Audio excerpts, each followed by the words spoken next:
Hi guys, Peter here. As I already mentioned in the first setup video of our little introduction series, my Panospace One has just the holders for the first party 300 gram filament spools. Since these are not the most common spools you can find on the market, Panospace gladly provides a downloadable 3D model that I greatly recommend for everyone to print. In this quick addition to our introduction series, we'll look where to find this model, how to print it, and how to install it on our Panospace One. So let's start!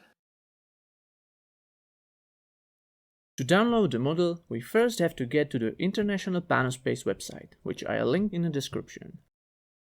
Once we are on the website, we'll head towards the support page and into the downloads section. In the downloads section, we'll skip the pan-and-builder download links Panospace provides, the instructional video and the manuals until we get to the models part. Here in the models part, we can finally start the download of our new spool holder.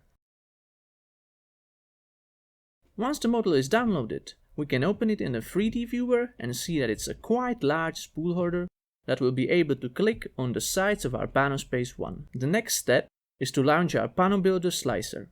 Click on the print button and choose the spool holder model from our folder we downloaded it into. Once it loads in, you can see that it pretty much barely fits on a print bed and will take some time to print. Since it's already properly scaled, we don't have to adjust the model in any way, can go straight into the print settings. Here we'll optimize our print to take the least amount of time it can while maintaining the quality and strength, since this is a functional part.